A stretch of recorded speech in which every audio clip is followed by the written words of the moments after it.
Support for this podcast comes from Frito-Lay in the 2023 Snack Bracket Championship. The Frito-Lay Snack-It Challenge is underway, and fans are voting on their favorite snacks to crown champion. We're talking about prime-time matchups between the best 64 snacks in the land. Will Ruffles Ridges reign supreme? Can Doritos defend their dynasty? Or will Smart Food use their smarts for a surprise upset? Only you can decide. Get in on all the action for a chance to win up to $1,000 or a year's worth of snacks. Let your snacks be heard. Just go to fritolaysnacket.sbnation.com to vote and enter for a chance to win. No purchase necessary. Sweepstakes ends April 3rd, 2023. Void where prohibited. Year's worth of snacks awarded in the form of 52 coupons, each good for one bag of chips. See official rules at fritolaysnacket.sbnation.com.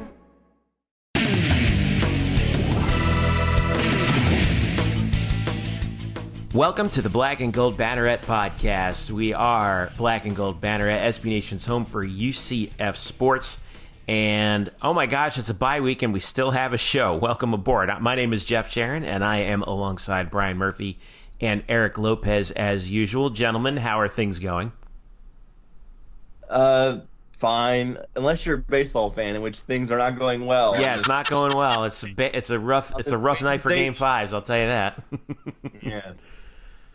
We're recording on Wednesday night for those that don't know, so that's what Murph is alluding to, the Game 5. Although breaking news, the Cardinals did stop scoring against the Braves. So. Yeah, Murph laments the lack of quality baseball on this evening, but I'm sure you don't lament the lack of quality podcasting that is going on, because we are giving you quality podcasting here on Black and Gold Banneret. You can follow us at UCF_Banneret, Facebook.com/Black and Gold Banneret, and of course blackandgoldbanneret.com. We actually have two very special guests today in a very special segment. I put on my my Chuck Todd / Chris Wallace / George Stephanopoulos hat and talked to Representative Chris LaMarca of Florida's 93rd District and sports lawyer, agent, expert, and a very fine writer indeed, Darren Heitner. Had them on earlier this week to talk about the college student athlete name and likeness bill that's getting ready to move through the Florida state legislature. They were the two guys that wrote it, and special thanks to Chaz Short, CFB asterisk on Twitter, whom I know all of you guys on Twitter know and love. He actually helped set up the interview, and then Chaz and I speak briefly after that, sort of debriefing the interview. Really interesting stuff if you're kind of into, where college sports might be going from a business / law perspective, and it was really an interesting interview, and I've been a follower of Darren Heitner for a long time, so it was good to get his perspective on it. But nonetheless, let's talk about things that are happening right now in football, which is not anything at all. It's the bye week, thank goodness. Not a moment too soon with UCF losing last week against Cincinnati on Friday. And, let's just kind of put a bow on this as quickly as we can, gentlemen. It was, everyone's going to talk about the blaming Josh Heupel for bad play calling, blaming blame all over the place. I know what Eric's going to say. How about giving Cincinnati some credit? Yeah, I get it. Yes, we're going to give Cincinnati credit. They played a great game, and this is a game that I was scared of. At the start of the season, I thought UCF would lose this game in my preseason predictions. Turns out I was right. I'm not proud about that. But let me ask you this, and Murph, I'll start with you. Is all lost? Abandon all hope, ye who enter here, or just what in the world happened from your perspective on Friday night? What happened is their offensive line did not have a good game. It really didn't on really either end of the line. Did not play well. The turnovers were killers. They had 2 turnovers deep in the red zone, which just can't do, period. I thought the defense played well, but everybody's going to point to that one run by Michael Warren in the third quarter that really changed the game around. But really, the game boils down to lack of offensive line play, and turnovers. And look, if you're going to lose the turnover battle 4-1, find me the historical record of teams who lose the turnover battle 4-1, and what's their win-loss. Like, it ain't great. So yeah, that's how it goes. Eric, you watched what we all watched, but it's, again, like I said, let's give credit where credit's due to Cincinnati. They made the plays when they had to, but man, what went wrong in this game?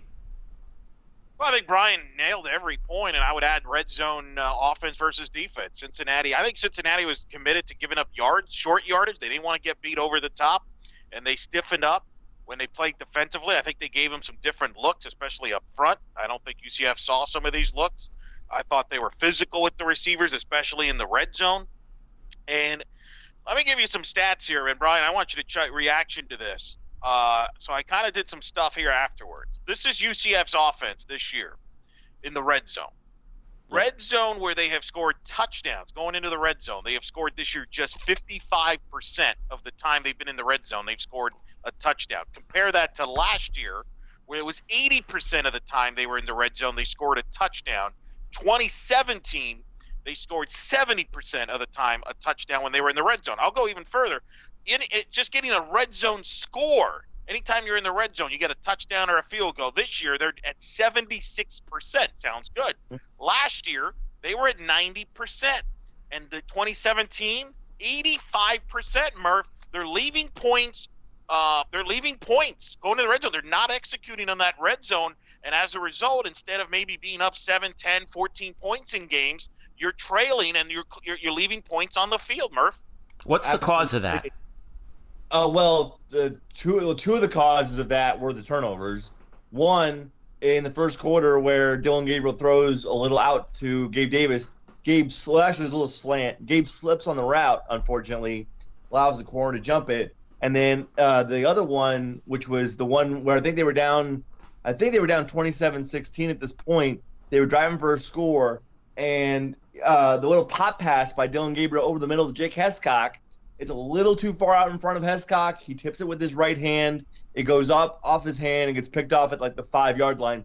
These are 2 turnovers inside the 5. Like, those are killers. Yeah. Also, though, I just think that in short fields, in short, tight spaces, this offense has a tendency to get bogged down when 2 things happen.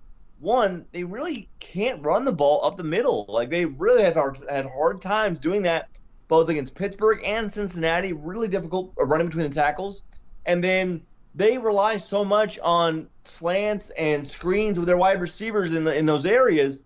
But if you can't get a block by your wide receiver out there on the wide when they're running screens, or if your slant is a little off, like, those plays aren't going to work. And another thing I'll bring up, Eric, you mentioned a lot of stats.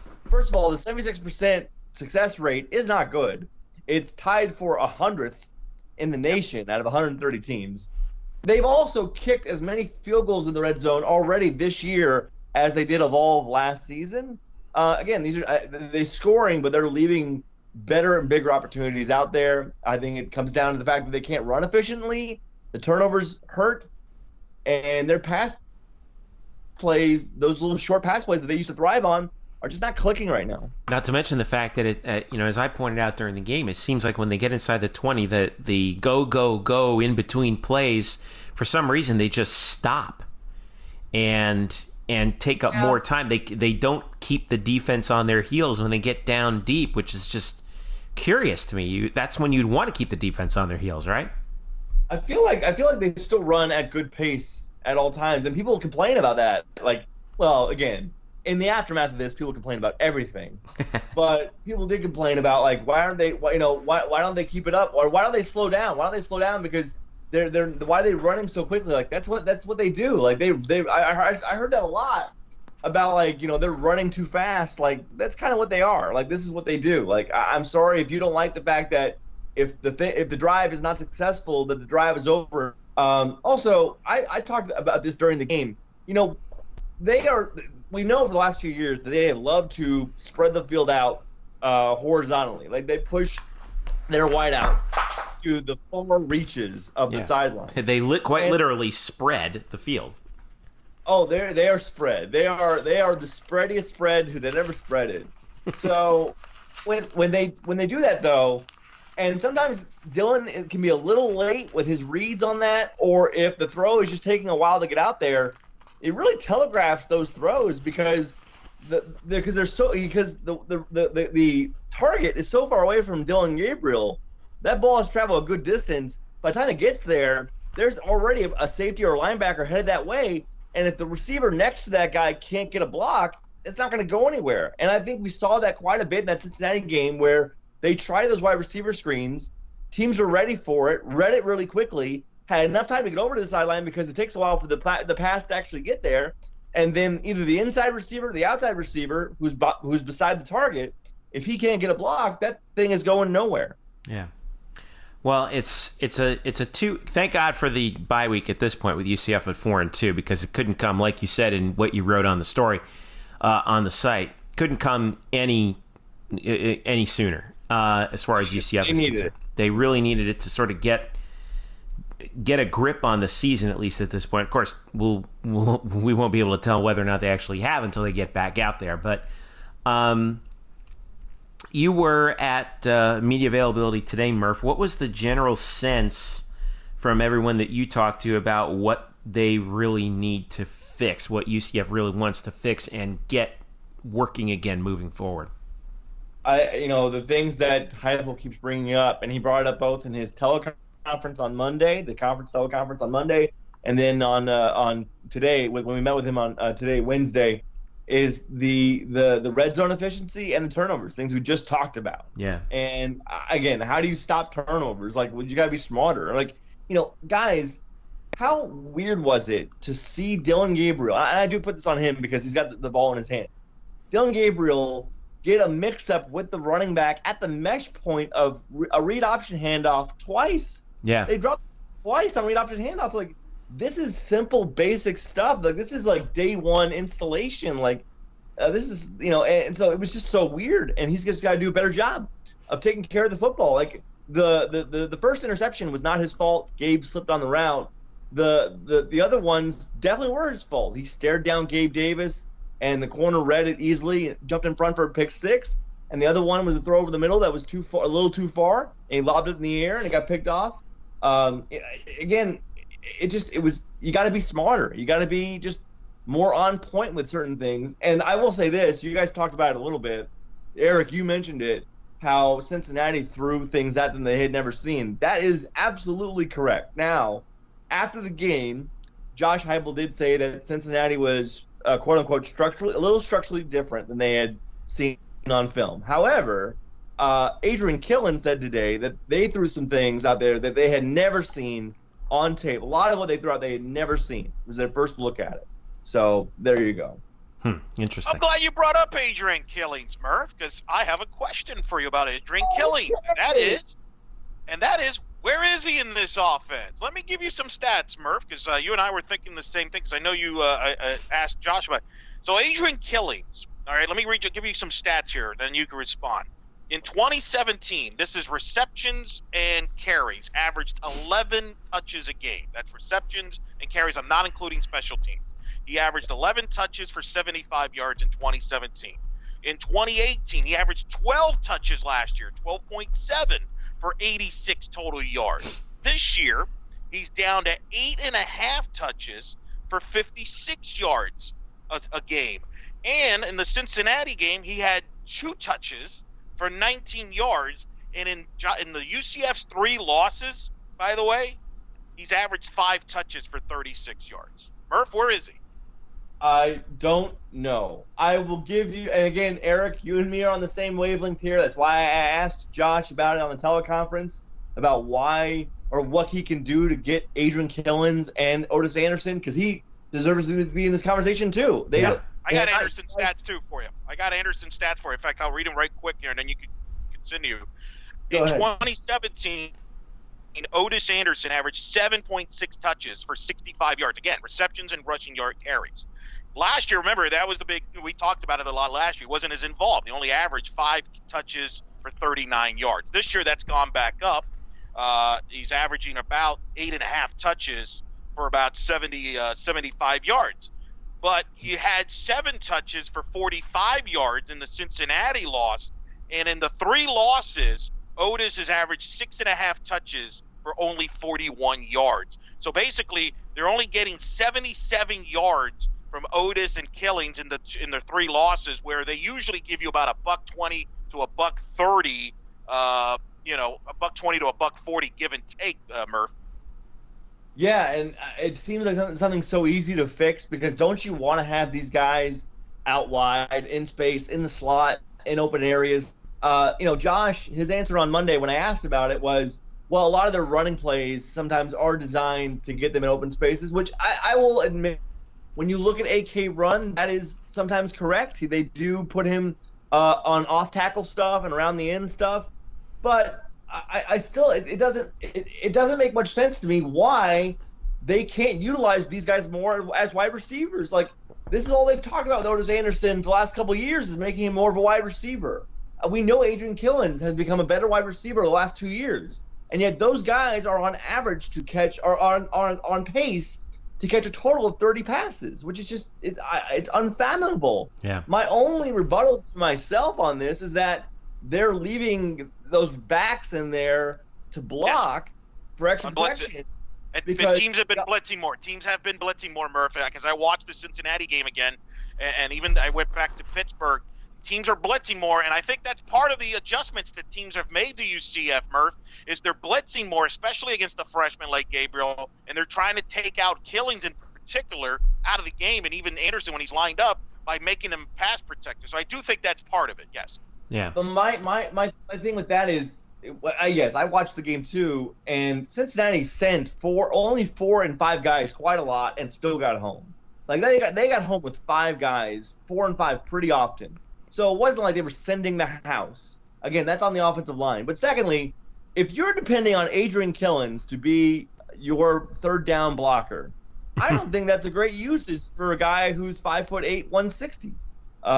So again, it doesn't make a lot of sense to me. I think they are completely underutilized offensively when we see that most of their offensive passing game is deep shots down the field and wide receiver screens. By the way, Otis Anderson caught, I think, 3 passes on 4 targets in this game.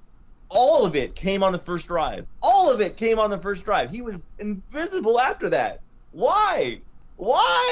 So again, yeah. I think I am parroting a lot of what UCF fans are saying, but this seems like simple stuff. If you want to unlock your efficiency in the red zone, you've got to be more diversified. You can't just depend on Gabe Davis and Trey Nixon to be your only receivers, which has really been the case in these 2 losses. Marlon Williams isn't witness protection at this point. Like, it doesn't make sense. By the way, it's curious. Killings hasn't caught a ball. Since Stanford, Murph and Jeff, when he caught 4 balls in that game. He has 5 receptions this year. He caught that 74-yarder, Murph, in Boca against FAU. Caught 4 balls against Stanford. Hasn't caught a ball since. And that FAU touchdown was a completely blown coverage. So, I mean, right. Even that was like they didn't even defend him. I don't understand the usage. And I'm not going to be critical on every part that people want to be critical on. But for me, if we're talking about how this offense can be better, we can talk about efficiency and turnovers and all that stuff. Well, kind of 2 ways you can deal with that is by, 1, using more guys in your disposal because you've got athletes to do that.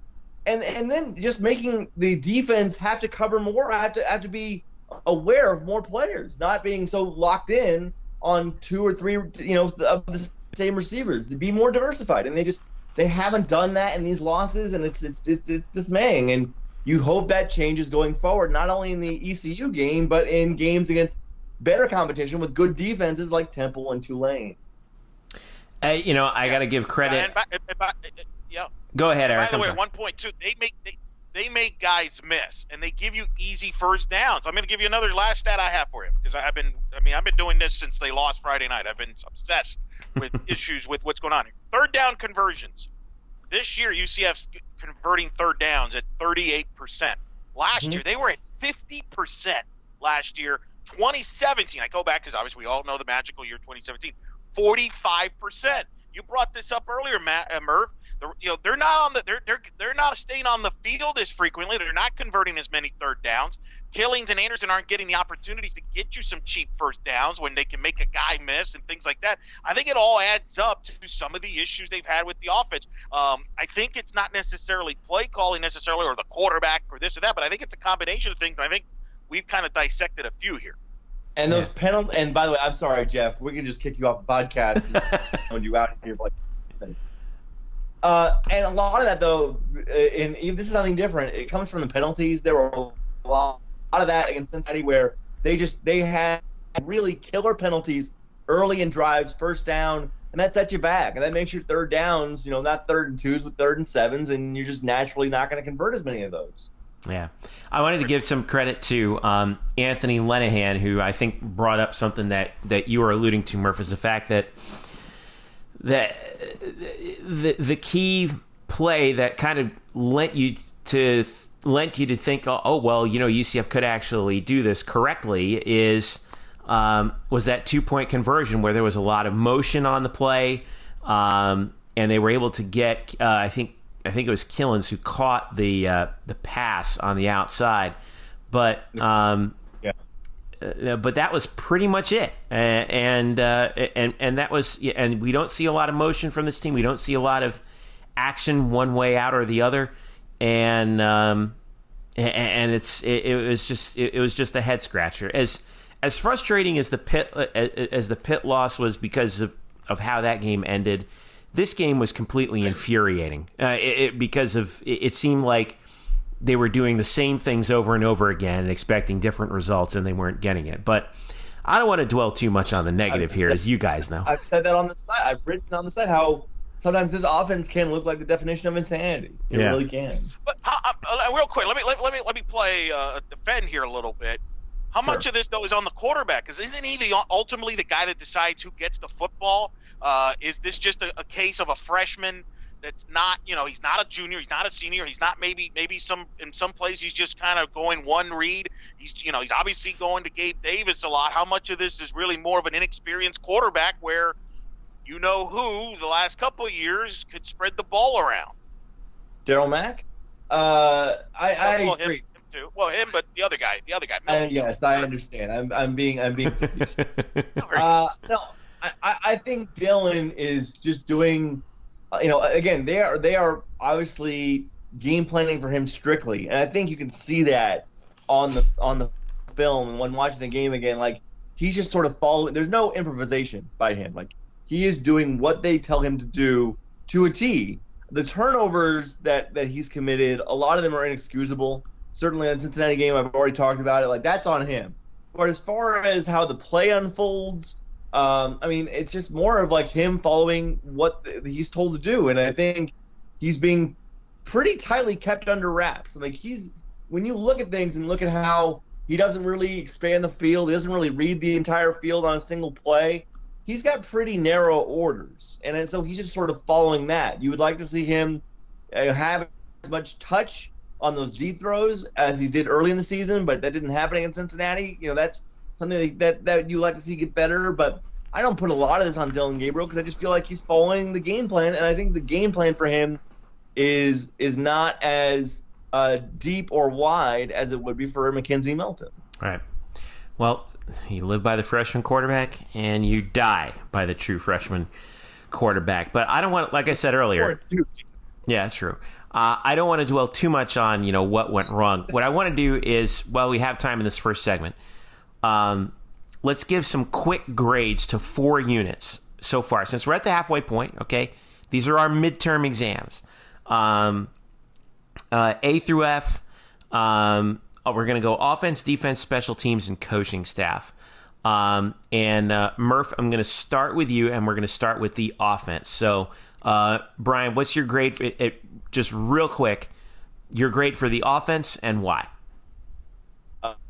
I think it's still like a B+. Some people will be like, no, it was awful. Like, look at the stats. It's still one of the best offenses in the game. There's no doubt about it. They have not been as efficient in the red zone as you would like, but otherwise, they're really, really, really good. Eric? Yeah, I'll go with Murph. I won't disagree too much. I mean, they've scored a lot of points, and at the end of the day, that's still pretty good. I think the turnovers and the red zone stuff, like we talked about, still are going to haunt them. I'm going to give them a solid B. Solid B. I'm a little bit lower than you guys on that because I'm still blown away by the numbers. Defense, Murph, what do you got? Give him an A-. Thought the Pitt game was really bad. Other than that, I think they've been really solid. Stanford game was fantastic. The Cincy game, they were the only reason why that game was close, because while the offense couldn't get out of its own breath, that defense was really, really stellar. So I'd say they're an A-. They've really held their own pretty well. Eric? I agree with Murph, and I want to give us A+ to Nate Evans on a heck of a game. Oh, he was great. Against Cincinnati, and then fantastic leadership after the game and the post game and throughout the week. Well spoken, I think. Really, really great kid and a great performance by him. So I just want to give him a salute on that. I'm with you on A-. I think that for the exact reason, Murph, that you said, if it's that Cincinnati game really was, I thought, a masterpiece by Randy Shannon, because they almost single-handedly kept UCF in it when the offense was completely sputtering. At one point, UCF had minus 21 yards of offense in the second half, which seems bizarre to think of. But the defense kept them in it right down to the very end. Coming up, okay, special teams. Murph, what do you got? Probably, B+, A-. I mean, because pick one. Dylan Barnes has done a. Oh God, please, fine. They haven't had as many big plays in the return game as you would like, but Dylan Barnes has been really solid, replacing Matthew Wright. And I will say they have sort of fixed their issues on kickoffs. Remember, the kickoff, they could not stop kicking balls out of bounds on kickoffs. That hasn't happened the last few weeks. So, no, I think it's been better than expected. Eric? Yeah, I go B.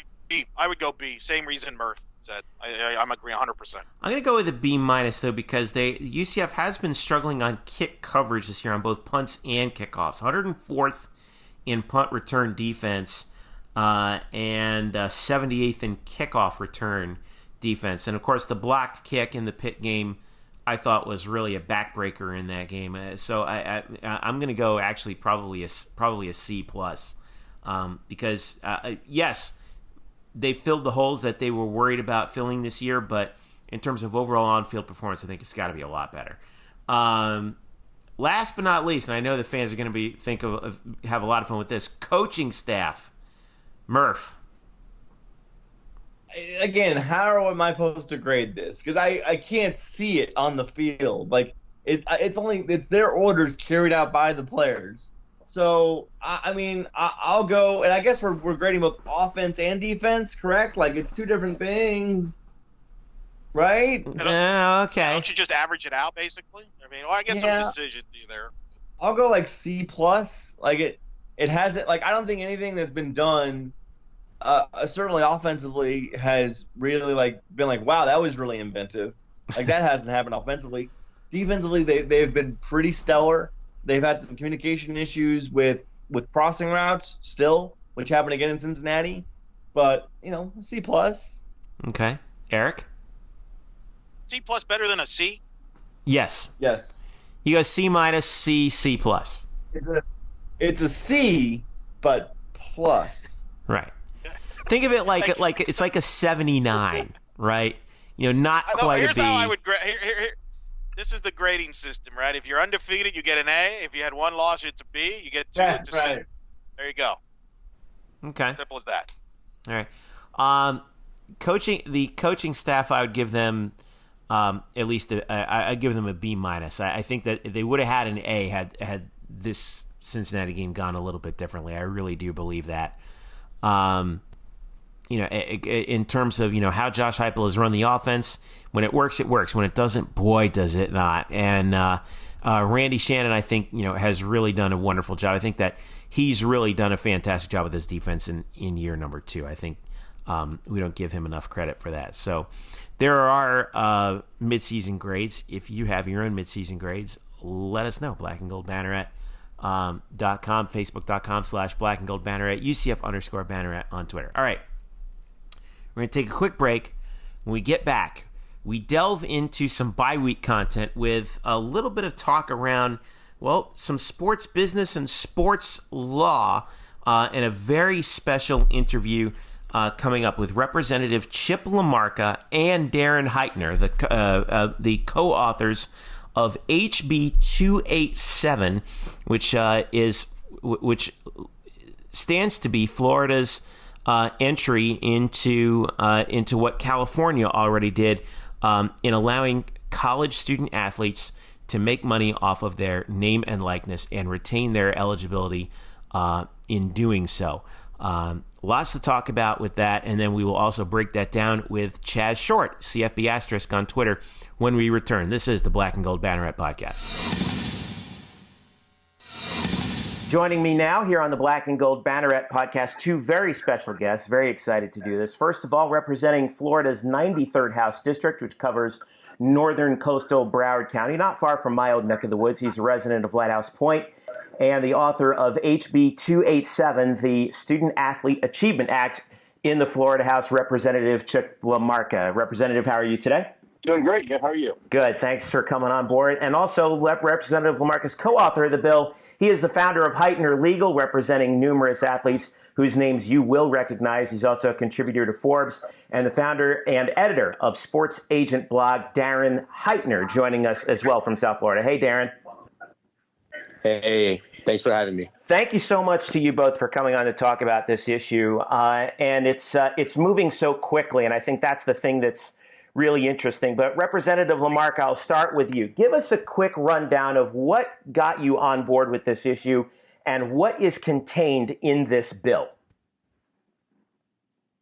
So what got me on board was really just watching an injustice and inequity in the free market for student athletes. That, you know, if you have a student athlete on any percentage of scholarship versus another student on academic scholarship, they have so many things that are limited they're able to do with regard to, you know, using their name, image, and likeness, just like an IT student, engineering student, an inventor, somebody with a great mind can benefit off that. The athlete could not, and it just seems very unfair. And there's plenty of examples of athletes that there's not a league for them to go to next. So it's not just about football, basketball, or baseball, but all of the other sports, the other 21 NCAA sports. And I think it's just something that makes no sense if you're a fan of the free market, that you basically give up your right to earn anything based on your skill set or name, image, and likeness, and really your brand while you're in school.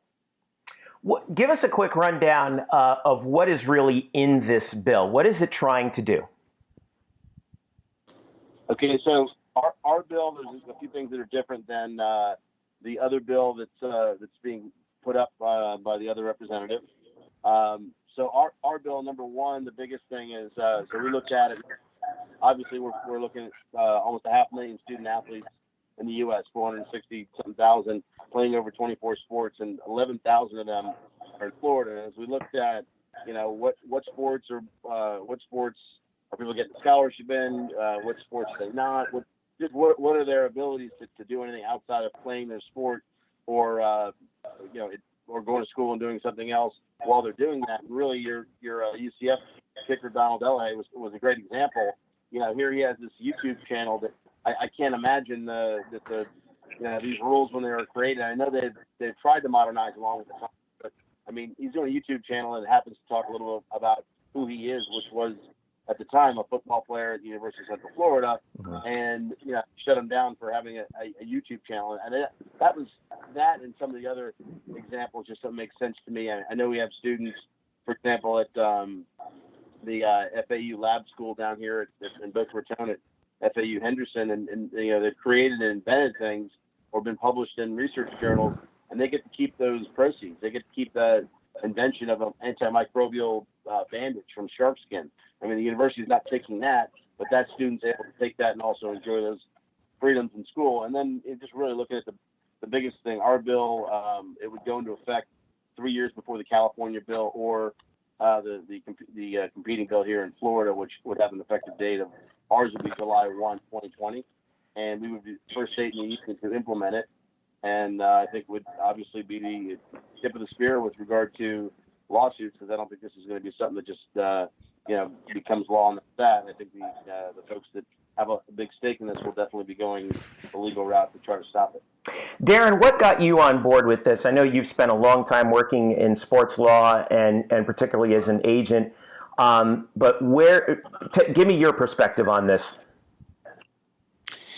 Well, I've always fashioned myself to be an advocate for athletes. As you mentioned earlier, I do work from a legal perspective with many athletes and many agents. And so I've always been very cognizant of, what they're interested in and where they may not be afforded rights that they should be. And one issue that has always been a concern for me is that they're certainly not provided the same rights as literally every other American when they are considered college athletes. And specifically, it's those rights that we're looking at in this piece of legislation in Florida. Your name, image, and the ability to exploit that for commercial gain. Again, literally every American has the right to make money off of what's construed as publicity rights, except for college athletes. So all we're trying to do is level the playing field. Provide those college athletes the same rights as everybody else. It's a reference from any fact of statute with regard to rights of publicity on the books. And so again, I was asked to be involved by Chip LaMarca's staff, specifically Corey. And when I was asked to provide some assistance, I didn't have to think twice about it. I mean, this is an issue that's near and dear to me.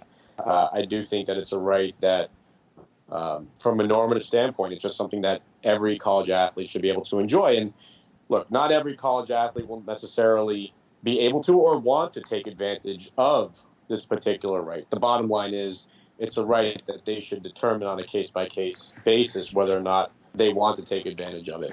And we're just as interested in providing the right to the athlete who may be able to make substantial money from licensing his or her name, image, or likeness, but also the smaller name athlete who may be able to make a few $1,000s. That's significant to them when they're in college. The bill is, remarkably readable, especially for a non-lawyer like me. It's 6 pages long. It seems pretty straightforward. We do have a link to it on the site. We'll be able to, it will provide it in the description for the podcast.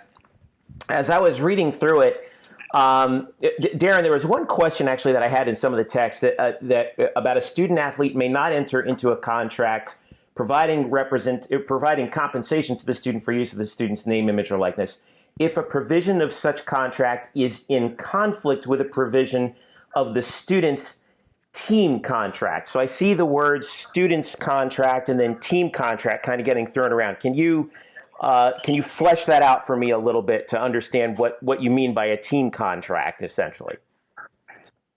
So we were very interested in making sure that we're not creating situations of exposure for the college athletes. And so by virtue of having this particular provision in there, we're hopefully ensuring that there's an open line of communication between the athletic institutions and their college athletes so that the college athletes are well aware of when there may be exclusive relationships between the institutions and third parties, let's say such as a shoe and apparel company. We don't want there to be any specific violation of those existing agreements. And so that's truly the purpose of including that type of language, so as not to create some sort of situation where there's unnecessary added exposure for the athletes. Gotcha. Representative LaMarca, back to you. You specifically mentioned Donald De La Haye. Of course, UCF fans remember that he was basically forced to choose between keeping his eligibility to be a college football player and monetizing the videos that he created on YouTube. So obviously, if this bill passes and becomes law, that would force somebody in that same position to not have to make that same choice. Is that correct? Correct. I look at it, as you just said, I look at it even more basically that he had to make a decision whether he wanted to get his education or be able to enter the free market. I understand it was because of a football scholarship, but ultimately, because of this rule, he's not only not able to participate in this football scholarship, but he's also, has to determine whether he's going to finish school on his own dime. So, it's a matter of fairness. And going back on the question you were speaking with Darren on, I think one of the biggest rights, and we've heard from Tim Tebow and some other folks, is really their right not to participate in this process. There are a lot of rights we don't take advantage of as citizens of the United States, and whether we buy or not buy stocks, or whether we follow sports or not, and that type of thing. So I mean, these are all things we can make that determination as adults and citizens. And here's a situation where kids can probably take advantage of the best value of their skill set. I mean, the quarterback over at University of South Florida a number of years ago, I mean, he didn't go on to play in the NFL, but USF was top ranked in the state for a year, and here's a guy from humble beginnings that can't take advantage of that background. Mm-hmm. What about the case of somebody like, say, Ja Reed? Now, I know this bill specifically mentions students who are actively in college sports at the time, but Ja Reed, a former UCF player, filed lawsuit saying that UCF athletics could not use his image in a promotional poster for a camp, even though it was after he graduated. What impact would that have going forward for student athletes once they do graduate? Have you guys formulated what would happen next about that?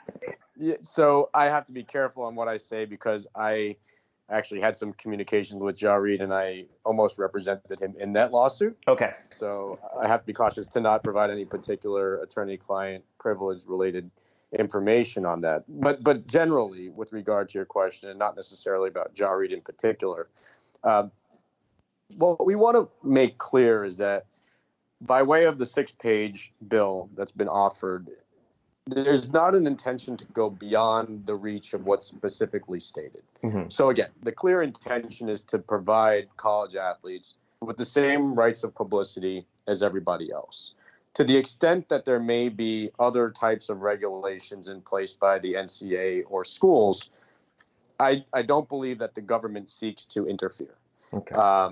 And so, whether there may be causes of action for current or former collegiate athletes, I think is irrespective and a separate issue to be discussed apart from what we're trying to accomplish here with this piece of legislation.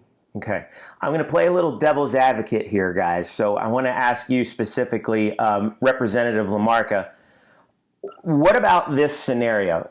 One of the things that I've heard is, well, if this passes, this law is only going to help the rich programs get richer, like Florida, Florida State, and Miami, because they already have the resources available to them to amplify their student athletes' reach in terms of things like jersey sales, etc. This is a UCF podcast, so if you're a UCF fan, how would this help schools like UCF or, say, Representative LaMarca, your own alma mater, Florida Atlantic University? So really, I'm not looking at, in my perspective, I'm not looking at the program so much as the athlete. And this is a freedom issue and a free parking issue. If you've got a great, Alfred Morris at FAU when he was there, he went on to play in the NFL, probably wouldn't have had that opportunity. Everyone's thinking football and everyone's thinking jerseys and things like that. I am truly thinking, women's softball, some other sports that don't have access, don't have reach. Do they want to be the spokesperson for the local car dealership in a small town? Do they want to be have a named camp, where they can teach kids how to sail, kids how to play golf, kids how to play tennis?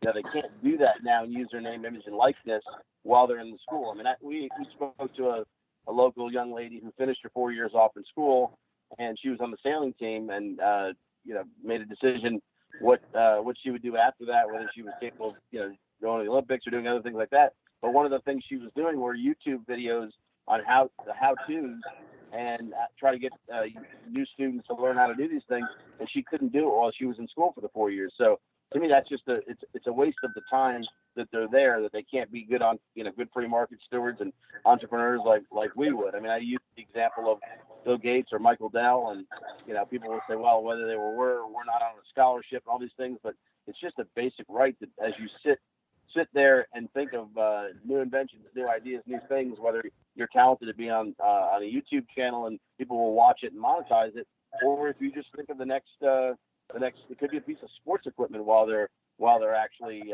playing on the team, and And if it doesn't have a conflict, but if they come up with a piece of safety equipment or whatever it is, I also say, look, if you've got a star athlete, small, medium, or large program, and they're popular, they want to have a T-shirt. We used Johnny Manziel before, and there's other slogans or names that those players can't monetize the fact that everybody wants to buy that T-shirt for $20-$30.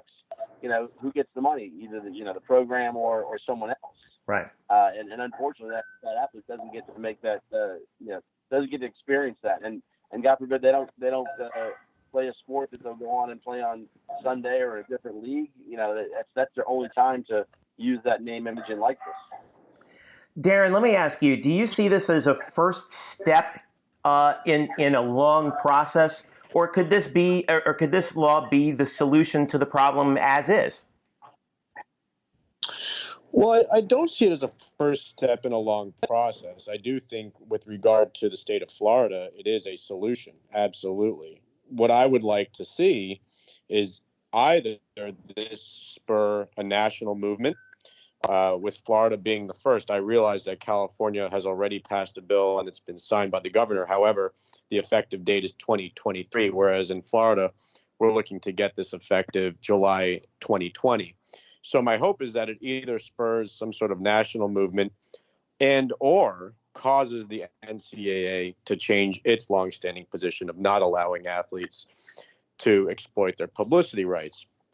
And look, the NCAA has put together a committee on this particular issue, and people point to that. The problem is that actions speak louder than words, and the fact that the NCAA has looked at it for some time is not dispositive that they will take any action. In fact, I think the opposite is true based on the history of the NCAA.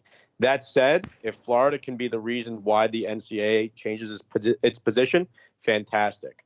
But I do think that, or I do consider this piece of legislation a solution. Absolutely. Representative LaMarca, this is the final question for you. If passed, like Darren said and you said earlier, it's supposed to take effect July the 1st of 2020. What about you? Do you expect this move to trigger a sequence that might eventually see this issue move to the Supreme Court one day? Because we know the NCAA is not going to go down without a fight here. Well, you know what, I'm not a lawyer, and I leave that to smart legal minds like Darren, but my opinion of it is absolutely, unless they want to modernize some of the things they're doing, and I don't want to say acquiesce, but understand that, this would be a great opportunity for them to say, okay, let's help the athletes in this, somewhat small way, depending on who the athlete and what the issue is, but or the opportunity, but it's their opportunity to either, kind of move with the times or be in a situation where it's all going to be about the courts. And I think Florida would be the first one in that situation, clearly. And Darren, what do you think? You think we might see this go all the way to Washington at some point? I think it's one of the sexier topics to discuss at this point, but I do think it's premature. I mean, you have California that's passed its legislation. Florida will be the next. New York, South Carolina, Minnesota, and other states will follow suit.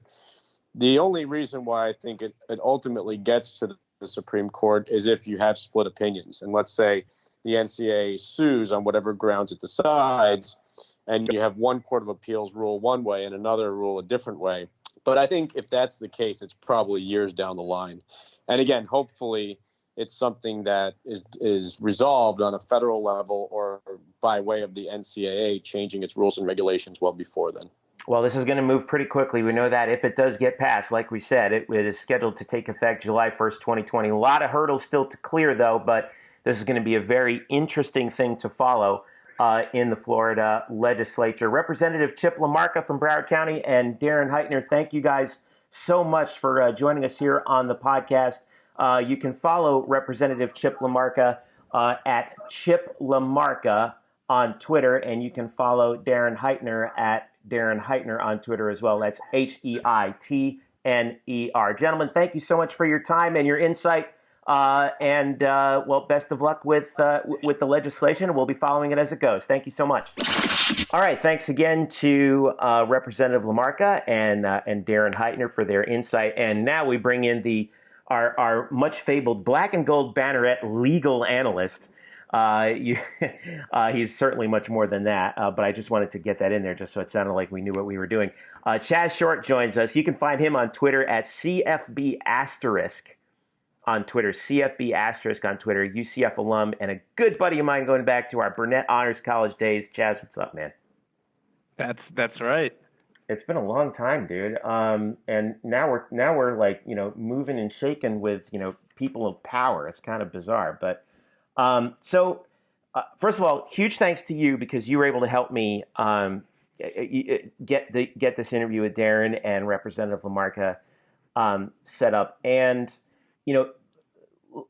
thinking back on the interview that we just had, to clarify one of the things I think it gets sort of muddled in all of the PR around this issue is this bill is designed to ensure that someone like, specifically they mentioned Donald Delahaye, can actually profit off of their name and likeness for activities outside of anything that they appear as part of anything that they appear in as part of their regular appearances for their specific team. So, for example, Donald Delahaye was making, videos on YouTube about just himself. He wasn't doing it as a part of UCF in particular. Okay, he wasn't doing a UCF video starring Donald Delahaye. It was a Donald Delahaye video starring Donald Delahaye.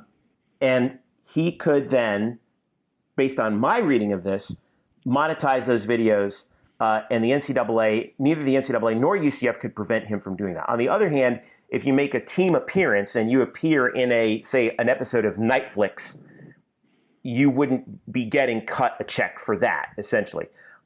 Is that how you read it from your perspective? Because you're much more experienced in reading these sort of documents than I am. That's how I would read it. And the way they've set up the bill is it's sort of primarily a series of prohibitions. So, for example, an institution can't uphold a rule preventing an athlete from earning compensation based on name, image, and likeness. An institution can't look at earning compensation from that sort of thing as affecting scholarship eligibility requirements. Athletic associations, and of course the NCAA is specifically identified, can't prevent an athlete from earning compensation or prevent an athlete from competing as a result of earning compensation through name, image, likeness. So it's a series of prohibitions, mostly of that nature. And I think that would leave open the door to monetizing YouTube videos based on non-team activities. It gets interesting because there are provisions dealing with a team contract. From my read of the bill, my takeaway is the intent there is that the school contract can, of course, say, well, you can't monetize in connection with your team activities, which is interesting in the Donald Delahaye example you cite because, a part of the grief there was his filming within the practice facility. Right. So that's sort of an interesting connection. You still have not, or the bill still does not, leaves open room for institutions to make calls like that. Right. So, for example, like you could see like in this future universe where UCF, for example, could say, okay, look, you want to, make YouTube videos about kicking. That's cool, but you can't do it in our facility if you're going to monetize it. Is that kind of what you see? That's my takeaway. Yeah. And that seems very sound to me. Right. Seems fair, certainly. Institutions are, for all the obvious reasons, wanting to guard their likeness and their image. So, look, the way I read it, it seems to try and strike a balance there, which is probably necessary. Right. What do you see as the rub with this bill? Because there's always unintended consequences with things like this. Where do you think there might be a point of contention at some point down the road? Well, I start from a position that says these players absolutely deserve whatever mechanisms of compensation are available. I think of them, and look, it came out during the Northwestern fight about unionizing, but these guys are working 50 to 60 hours per week during training camp, 40 to 50 hours per week during the season. This is serious work. So I'm always going to be in favor of any mechanism to get these guys paid.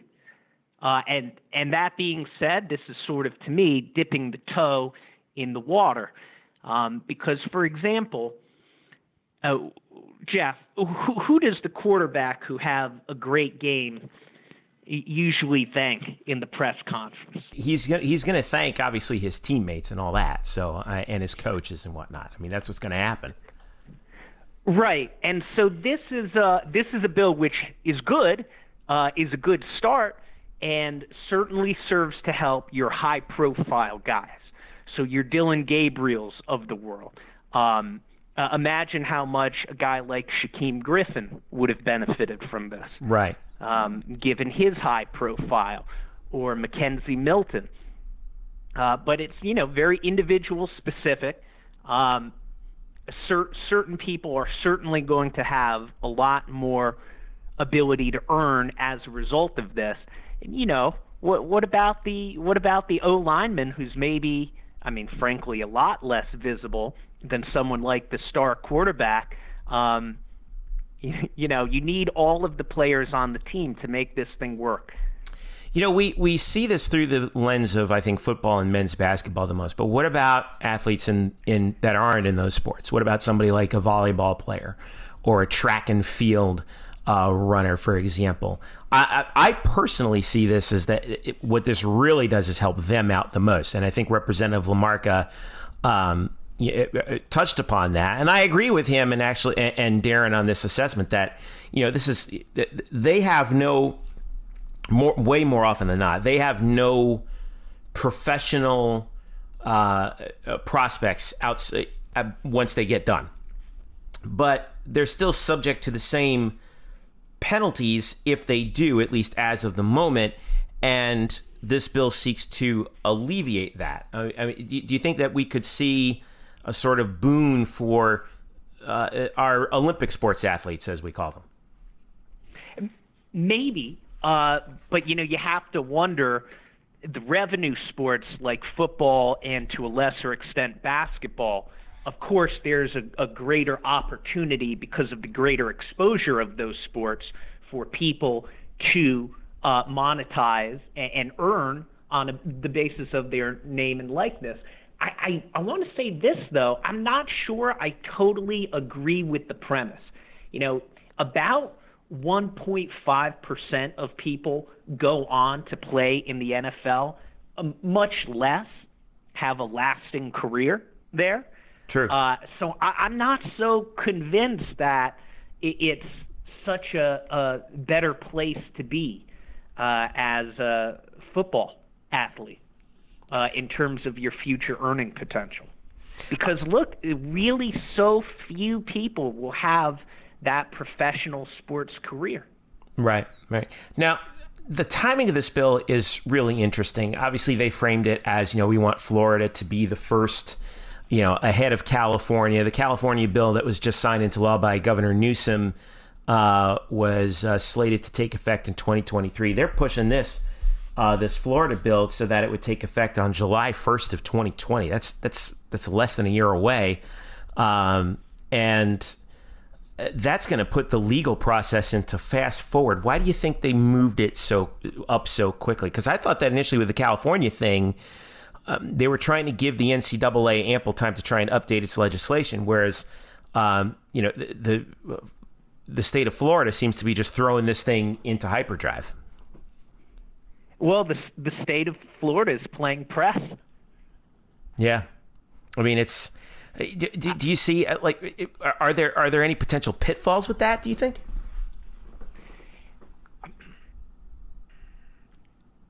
Look, it's going to be a fight whenever. Mm-hmm.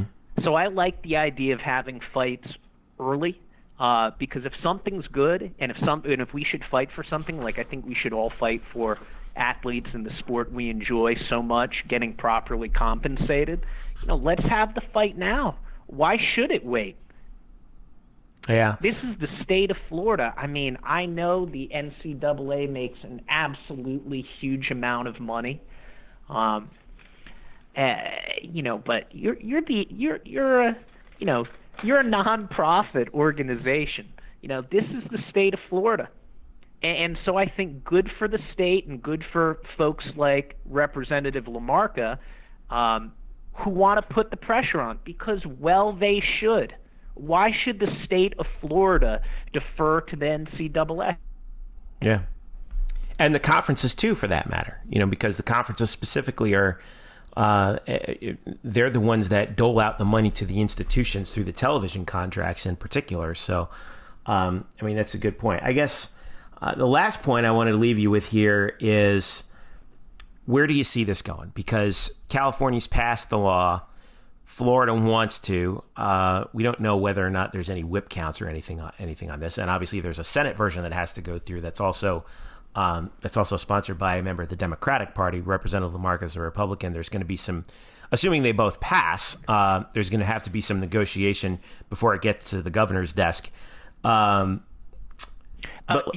to interrupt you there briefly, Jeff, I think it is actually also a House bill. I believe that the LaMarca bill is House Bill 287, and for the the real heads who want to follow this closely, the Democratic bill is House Bill 251. 251. Yeah, that's correct. I'm sorry about that. Thank you for keeping me on my toes about that. So either way, there's the political reality is that you're going to see the Republican bill move and the Democratic version of the bill not move. Right, because it's because the Florida legislature is overwhelmingly Republican. But nonetheless, I think that there's potential for real. Obviously, there's bipartisan demand for this to address this issue. I think that's probably the best thing going for it, at least at this moment. But let's fast forward for a little bit. What do you think is going to happen with this? I mean, are we going to see do you think we're going to see the NCAA finally relent once states like Texas and New York get on board with it, which they're throwing around bills like that now that California's passed it, so the floodgates are opening there? Or do you think they're going to fight this tooth and nail, possibly all the way to the Supreme Court of the United States, if need be? Hard to handicap it. I would say certainly that this is the most modest of modest, I'll use the word reform. So yeah. If you were to ask me, I think the NCAA should accommodate this sort of thing. I don't doubt you will hear a PR campaign, and certainly there will be a lobbying campaign with a lot of hand-wringing about amateurism. But look, from my point of view, we're really beyond that point. Yeah. I mean, the law doesn't recognize college athletes as employees of the school. If you were to ask me from kind of a moral perspective, I gave you some of those numbers about how many hours per week they're working. Think of the physical risk their bodies go through. They certainly should be. They're sacrificing a lot, and they should be compensated as a result. And the beauty of this approach in terms of, well, what will the NCAA do, is I've said it about 4 or 5 times because I truly believe it. This is a bare minimum. This is a stepping the toe into the water. This is the kind of very modest, targeted proposal that the NCAA should be willing to alter its business model to accommodate. Yeah. And the realities are, and we've talked about it before on Twitter, and is that it's a new economy now. And the NCAA's legislation has not kept up with the realities of a 21st century economy. Many of these rules were written not about as far away from the 19th century as we are from the 20th century here today. So do they adapt or die? I mean, that's the real question we're going to settle here, right? Well, of course, what I wonder is assume a scenario where the NCAA tries to take it to the brink and say, we're not changing our rules, tough luck, you're not competing for championships if you're from Florida or California or wherever else. Well, it seems to me that then becomes a fertile environment for some competitor to spring up. Interesting. So this is going to be... Go ahead, I'm sorry. And I mean, we're imagining things way down the line, but there are serious pressures on the NCAA to change its business model or die. Right. Plus, where's the fun in not speculating, right? Well, I think that's what we're here to do. Right. Listen, Jeff, I did want to touch on one thing. You mentioned the bipartisan aspect. Yeah. And I completely agree with that. Yeah. Because sort of the beauty of this, and another one of the upsides of it being a relatively modest proposal, is it should resonate with anyone on the political spectrum. So if you were on the political right, you should be able to say, of course, athletes should get access to the market, at least in this minimal kind of way. Mm-hmm. And if you're someone on the left who thinks of athletes as workers, then of course they need these opportunities. Right. In order to level the economic playing field as much as possible. You're absolutely right. So I know this is going to be really interesting here. Go ahead. I'm sorry. These folks just create, especially in the revenue sports, just create so much money for everyone other than themselves. I think we should always support a mechanism that's going to result some fairer share. I hear you. Well, we're going to be following this as it goes along. I know you're going to be following it very closely because you're pretty plugged in on this issue. And just a reminder for the fans where they can follow you on all this kind of news, and not to mention some really good insight on UCF as well. At CFB * on Twitter. And thank you for letting me pontificate. Thanks for coming on, Chaz. I really appreciate it. Stick around. We'll be right back here on the Black and Gold Banneret Podcast. Welcome back to the Black and Gold Banneret Podcast. Jeff Sharon, Eric Lopez, Brian Murphy with you here.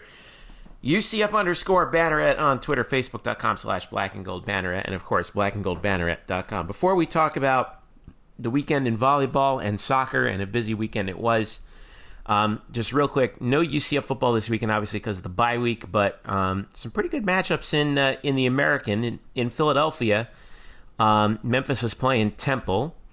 Let's see, South Florida's playing BYU at home. Gird your loins for that one.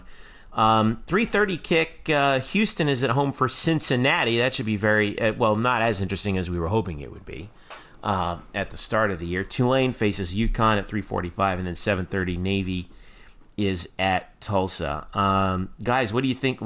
What is the game most worth watching from that slate? I'm thinking Memphis Temple, right? Yeah, Jeff, I'm so glad you asked. I mean, I've been planning for this question for hours, so thank you. Literally 2 seconds. Literally, I'm like, before, when we were away in the break, I was like, Murph, I'm going to ask you what American games you're watching. He's like, what? I'm going to watch baseball. No, Memphis and Temple, really, it's a game where, I mean, it's way early still, obviously, but the winner kind of has maybe a heads up on hosting the conference championship. Like, these are both undefeated. Like, they're both 1-0 teams in conference. Temple's 4-1, Memphis 5-0. So that's interesting. Also, I do want to see how Cincinnati comes back. Facing Houston, again, clearly a shorthanded Houston team, but a Houston team that's coming off a bye against Cincinnati, who's coming off this big emotional win. Does Cincinnati refocus quickly enough to really beat a team that's had 2 weeks to prepare? Both those games on ESPN2, by the way. You agree with that, Eric? Yeah, I mean, the Cincinnati have a letdown against Houston. If you're a UCF fan, you're hoping for that because you need Cincinnati to lose twice in conference, and your best shot usually is on the road here at Houston. You feel a lot better if Houston didn't put the white flag on the season, but redshirting their best player. But as a result, I will redshirt them and not watch them. But I think that's an upset potential, though. I do agree with Murph that Cincinnati, we'll see how they bounce back from that win against UCF. And I think Temple, Memphis, let's give Murph credit. He put Memphis as the top team in the ballot at the beginning of the year in the West.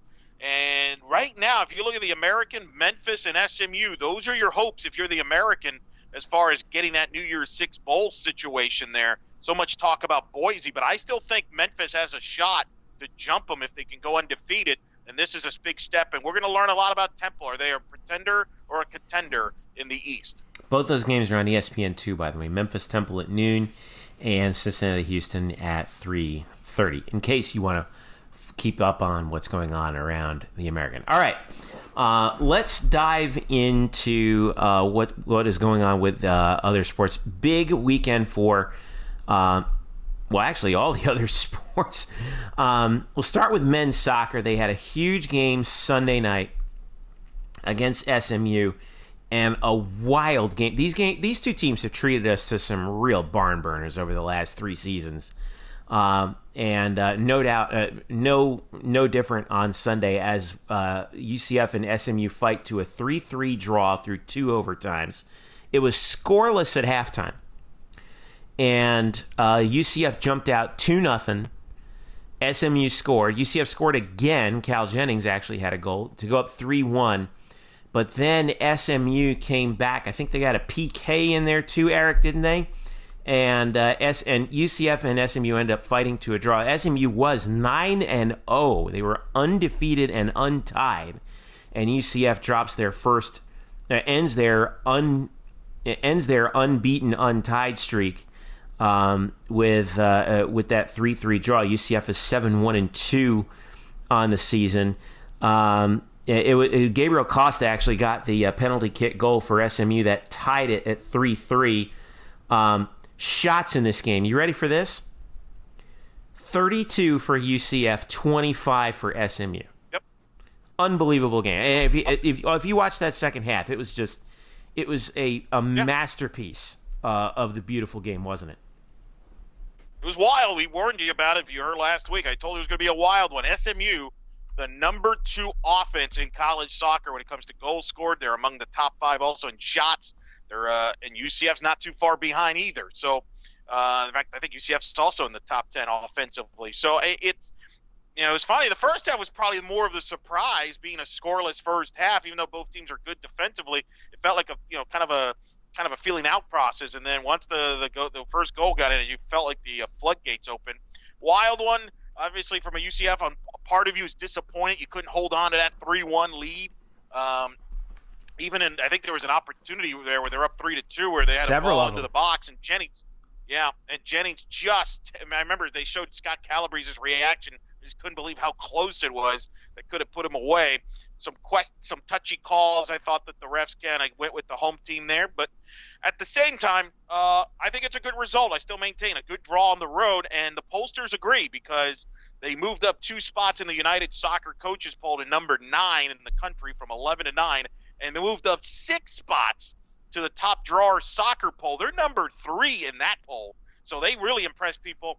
The American, for the first time ever, has 2 teams in the top 10 in the polls with SMU and UCF.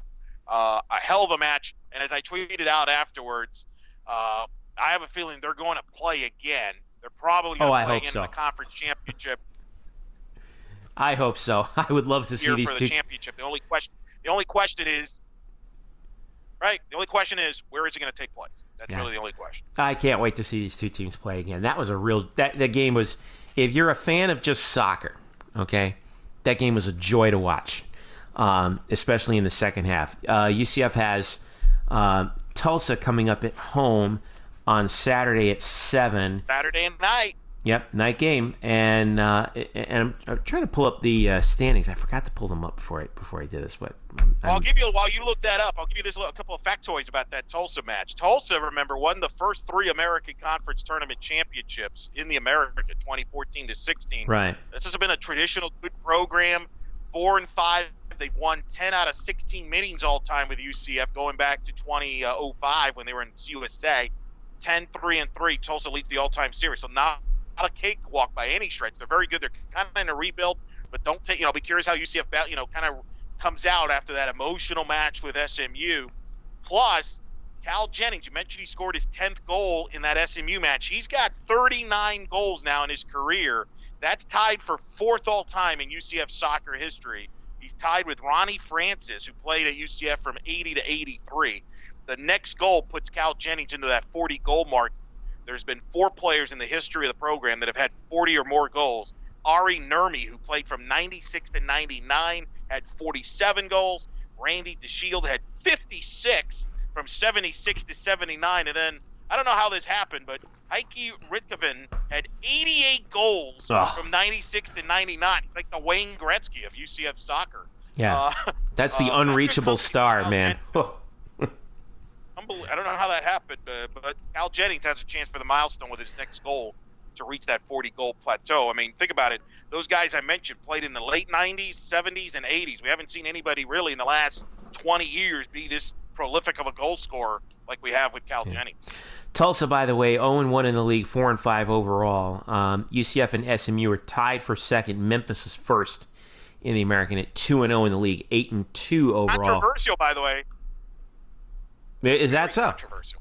What happened? Because Tulsa was playing USF. You're going to like this. They played last week in Tulsa. They were trailing 2-1 in around the 68th minute when Mother Nature and lightning came. And that rule came into play then, finish didn't it?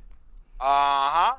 Got to get 70 minutes in to be official. It wasn't, so it's been scrapped out. They're going to have to replay it, play the match over again, start over in a future date. Are they going to, or are they, or could they just end up?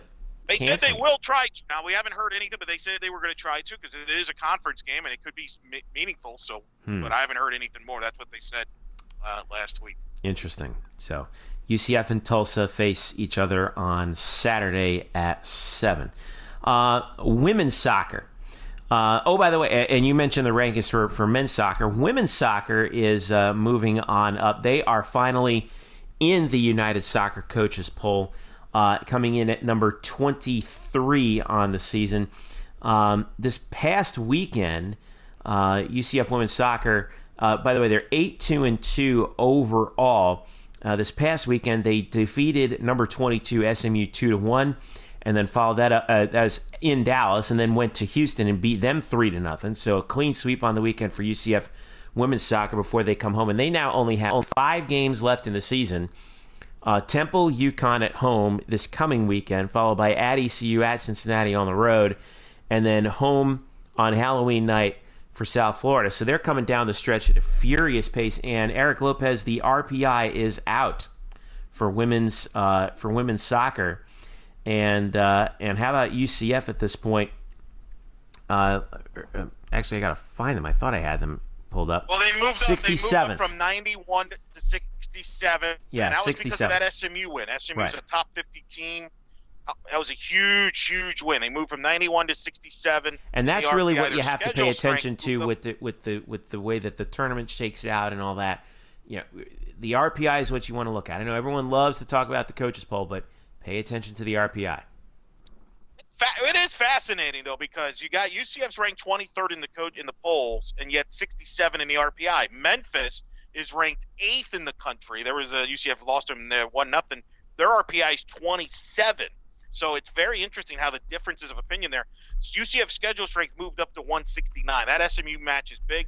They got to keep working, and I think still got to keep working out because the RPI is not going to get a much boost for a while until they play South Florida. But look, they're playing very well. They're really good, and as I said last week, I think if you look at them as an eye test, I actually agree with the polls. I think they're a top 30, top 35 team. But you're right, Jeff. For them to put themselves in position, if they don't win the conference, to put themselves in position as an at-large, you like to see that RPI get to maybe the 40s to get into the tournament. And for that to happen, they got to keep winning, which, hey, right. That's the name of the game. Just keep winning. And they are tied for second in the overall conference standings at 3-1 with South Florida. Memphis right now at 4-0. That Memphis game just continues to sting, though. I mean, that's just an absolute killer how that game turned out. But nonetheless, well, think about this. Think about this. By the way, think about this. There are 2 losses. 1-0 to Memphis with that whole thing with did the ball go into the net or not. Mm-hmm. Memphis is ranked 8th in the country. Their other loss was 12th in the country. Unbelievable. To UCF Wisconsin? does have a win at Florida, who's ranked. Yeah, Wisconsin's 12th. Wisconsin's 12th in the country. Florida, who the UCF beat, is ranked 19th. They beat Texas A&M this week. Florida's 11th in the RPI. Wisconsin's number 9 in the RPI. So I think we're UCF with that SMU win, helping that resume. That Halloween, they got to keep winning. I think they got to win the rest of the matches going into that Halloween showdown with South Florida. Well, they're facing Temple and UConn this week at home. Temple's 1-3 in the league. UConn's 0-4. Got to take care of business on the home pitch here in what is their second and third to last home games of the year. They have, and obviously, like you said, Halloween night, senior night. Against South Florida. That's their regular season finale. Who knows what that could decide when the season gets to it. All right, volleyball on the road, facing their toughest test on the season at Cincinnati, and it was a struggle out there for UCF this time around. Cincinnati was certainly well prepared for this match. And it was and they got the sweep 3-0 over UCF. This was played at noon, the day of the football game. So I mean, just a nightmare Friday for UCF at Cincinnati in 2 different sports. But we talked to Coach Dagenet before the road trip, and he said that this road trip is probably the worst in the conference because of the distances you have to travel. Well, the long distance from there to ECU. And UCF took care of business at ECU, winning 3-0. So a split on the weekend for UCF. Coming up this weekend, they have the road match at South Florida at the Corral, and then home for Memphis on October the 13th. But this is the one thing that I think we have to point out here, Eric Lopez, is the volleyball RPI is finally out for the first time, and UCF checks in at 28th with a 10-6 record. That is. Yeah, aided. Yep. Oh, I was going to say that is the best in the American. They're 3 spots ahead of Cincinnati, who's 12-4, and that's a credit to the schedule that UCF has played to this point, right? The 12th strong, toughest schedule in the country. That's what UCF has. 11th overall non-conference. And you look at the resume. Wins over Illinois, whose RPI is 22. Win over Iowa State, whose RPI is 25 on a neutral court. A win against Ole Miss, who has an RPI of 42. So they've got quality wins. Think about these losses, too. That Rice loss, Rice is 9 in the RPI. Hell, right. That loss actually helped UCF in a way. Not as much as a win would have, but the loss helps.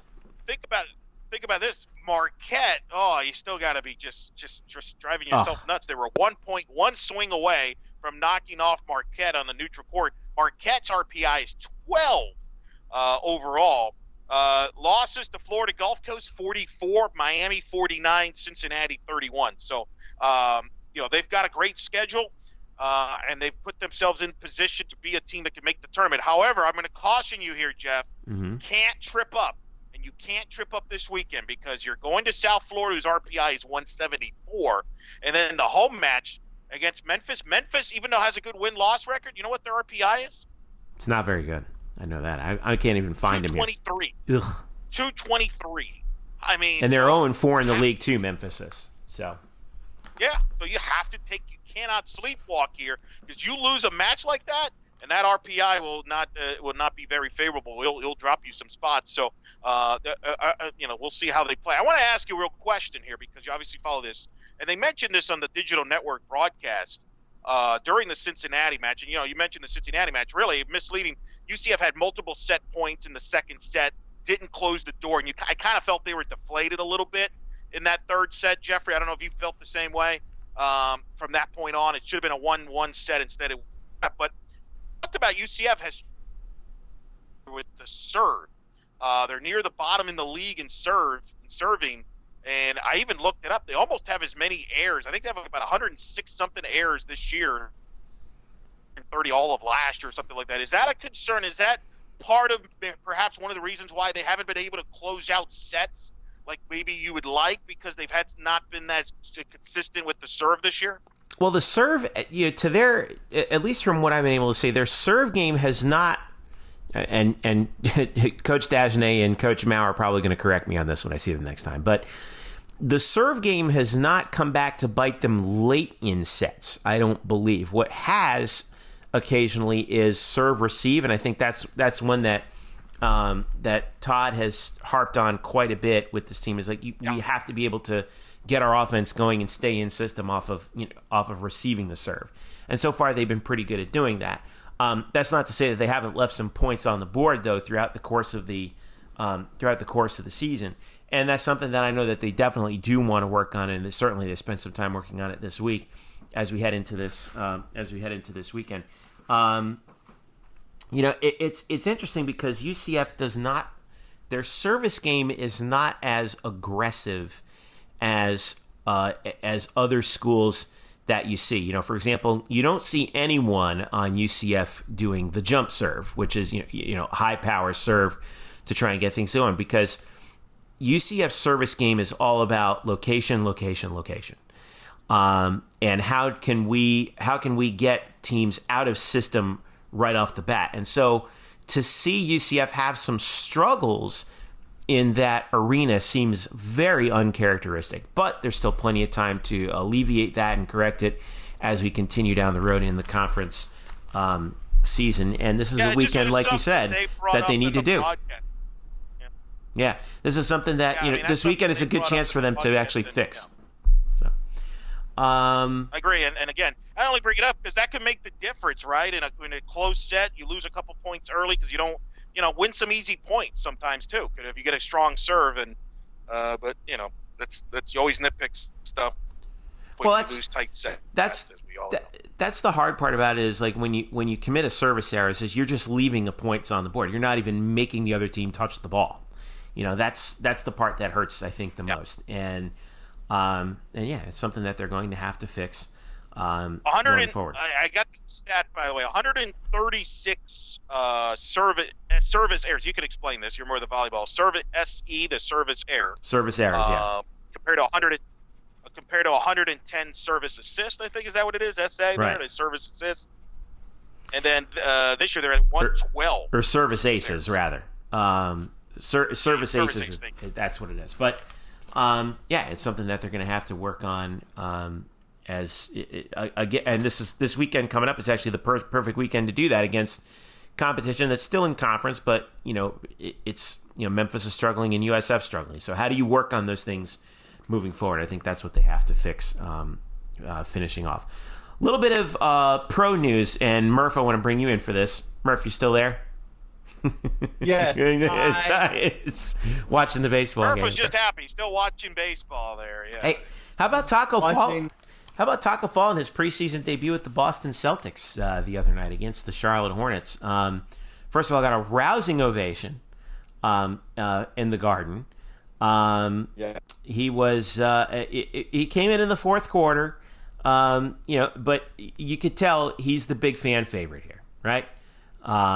No question about it. And he got a block, and he got a dunk, and 2 for 3 from the field, 1 for 2 at the line. Not bad, right?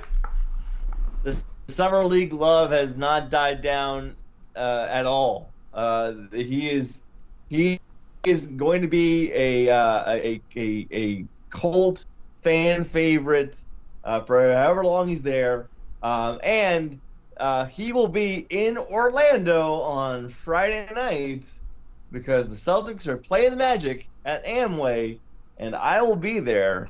So we'll see how that goes. Yeah. Are you going to be there too, Lopez? Oh, you know it, baby. Me and the Murph back at the Amway Center. Good times. We're going to have full coverage of Tacko's return. Look, by the way, you mentioned the Tacko popularity, and I have an article coming out, if it's not out already by the time you're listening to this, about Tacko Fall. You know, when he checked in that Celtics game, the ratings in Boston spiked up by 53%. Think about that. Insane of a number. Hey, Tacko Fall's coming in. Everyone pop on the Celtics game, right? It really did, but people are, and I write about it. It's funny, though, and Murph, I'll ask you about it, because I wrote about it. I made my article is, I think Tacko Fall right now is the most popular UCF athlete in sports. And he's, they've been mentioning commercials. People love this guy. And Murph, I think there's just this, and I wrote about it. We've always been intrigued by big, tall guys in sports and even in entertainment. Like, if these guys are tall, it's like bigger than life. And I feel like with Tacko, this whole thing started back in the NCAA tournament there. Not only with playing VCU, beating VCU, and you have that image of him being interviewed in the post game by Tracy Wolfson, but the whole Tacko versus Zion thing. Ever since then, I think it's just been Tacko fever, Murph. Absolutely, and I forgot where I read this. There was a really good article written about sure that as much as we love Tacko because he's such a unique character and he's tall and he's playing basketball at that height and he looks good doing it. That we don't lose sight of him. He's not a sideshow. He is not a guy that we should just cheer for because he is so tall. Like, he can really play. And I think Brad Stevens tried to pound this home too in some of his post-game stuff about, like, we shouldn't just look at Tacko as being like this immensely tall, skinny guy. Like, he's a legit NBA quality player. Now, do I think he's going to start the season with the Celtics? I do not. Still, I think he should start in the G League. However, I think he's shown in the Summer League and early on in the preseason that he is an NBA player and not just a gimmick. And I think that's something that people should not lose sight of.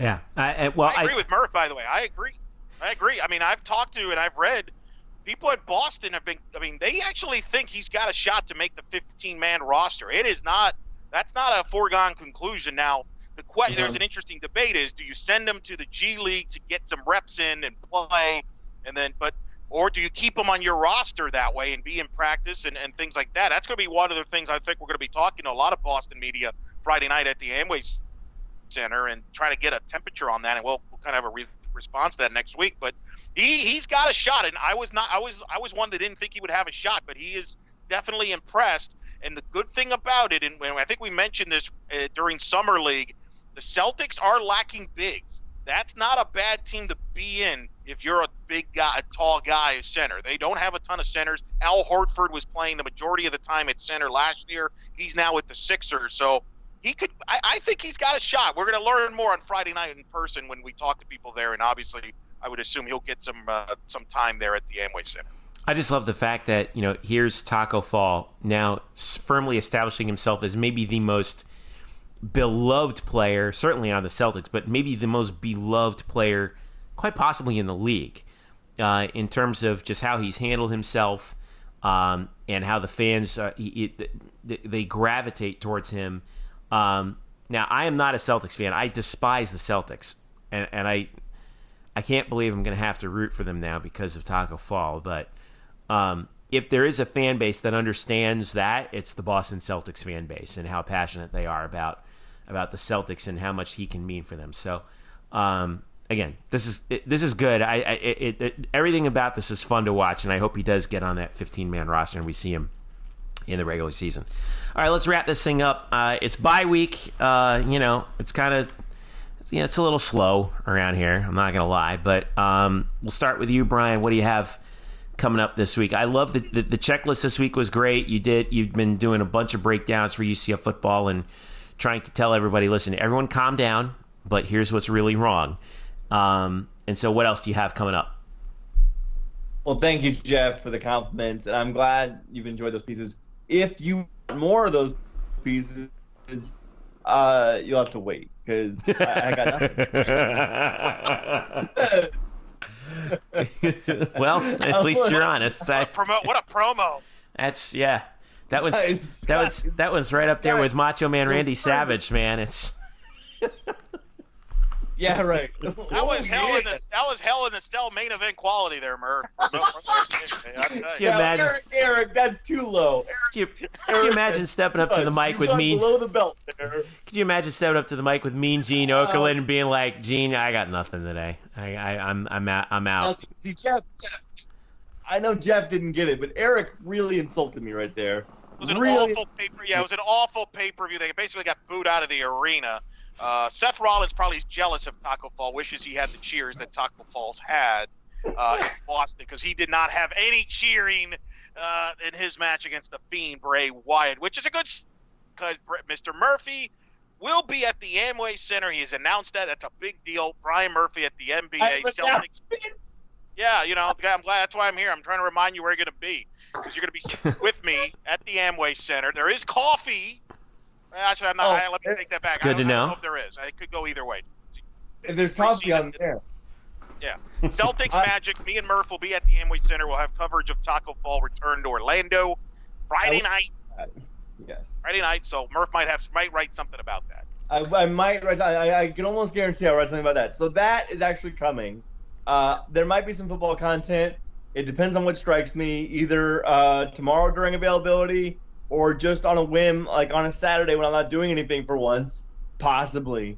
I do want to mention two things that are baseball related. I know, shocker. But one of them is UCF adjacent. Fall ball. Yeah. Baseball. Oh, boy. Hey, do you like baseball? Do you like baseball that's 5 months before baseball season? Well, UCF is the place for you, because November 1st and November 8th, UCF will be playing Stetson in a home and home. Home and home is a very popular word here at UCF, and here's a home and home against Stetson. It doesn't count. It's in November, but I'm jacked for it. The first game will be November 1st here in Orlando. The second game will be November 8th up in DeLand. I won't be there for that because I'll be in Tulsa covering a football game, but I'm very excited for this. And it was released this week. And so we are less than 3 weeks away from college baseball. Courtesy of the Stetson Hatters, let's clarify. Yeah, Stetson released it first. I'm very jacked for that. Also, something that's not UCF related, but I will mention it now. So the Braves, in case no one is watching sports, got obliterated tonight in a winner-take-all Game 5. Brian McCann, Wednesday night. Brian McCann is on the Braves. He's been a 15-year catcher. He came back to the Braves this year after spending a couple years on different teams, but he basically is a Braves. I would say he's a Braves legend of this decade. He announced after the game that he is retiring. I mention this for one reason, because he should have batted in the ninth inning of the game, down 13-1 with 2 outs in the ninth inning, but the Braves pinch hit for him. The manager, Brian Snitker, pinch hit for Brian McCann before his last at bat as a major leaguer. A Braves legend going out. He said he decided that he was going to retire a month and a half ago. Everybody knew he was going to retire, and he got pinch hit for. Oh, my God. Never trust a guy named Snitker. Anyway. Brian Anderson even called it out for that, too. He's, yeah. Anyway. That was a Eric, what do you have going on? Well, the Braves lost because they traded Danny Winkler. It's the curse of UCF owned Danny Winkler. That's my theory, and I'm sticking to it. There you go, a little baseball. By the way, shout out to Chad Mottola, UCF Hall of Famer, assistant with the Rays hitting coach. They're pushing the mighty Astros to a Game 5 Thursday night. We wish them the best. A heck of a year for the Rays. But I will, as I've mentioned before, and I'll mention it again, I will be with Brian Murphy Friday night at the Amway Center for the Magic and the Celtics. I will have an article out about Tacko Fall being the most popular UCF athlete today. And I break down why I believe that's the case. That is an article there. There's already an article on blackandgoldbanneret.com about the TV numbers for Cincinnati. Good numbers. It's positive news. Or, maybe not if you didn't want whatever. It's good numbers. I have the whole breakdown there on UCF Cincinnati, and me and Jeff have our 3 night stars of the week that should be out. Jeff picks one, usually has contributes to that, so once he finally finishes up who he decides it's the 3rd star, it gets published. So when Jeff decides it's done, it's done. So that'll be out also on the blackandgoldbanneret.com And Murph, since you got nothing better to do on Saturday, I encourage you to watch my broadcast. I'll be calling the number 9 ranked Knights against Tulsa Saturday night. Details at UCFKnights.com. Go to your favorite Twitch account. All right. Sounds good, man. Special thanks also I want to pass along to Representative Chip LaMarca from Florida's 93rd District down in Broward County for his insight on HB 287. Also, Darren Heitner. By the way, you can follow Representative LaMarca at Chip LaMarca on Twitter. Follow Darren Heitner at Darren Heitner, and that's Heitner on Twitter. And thanks also to Chaz Short, indispensable in setting up that interview that we had earlier in the show. Follow Chaz at CFB asterisk here on Twitter as well. So for Eric and Brian, I'm Jeff saying thank you so much for listening. Hope you enjoyed it. Enjoy the bye week and get some stuff done around the house this weekend, will you? For all of us at Black and Gold Banneret, enjoy the weekend, and we will see you next week.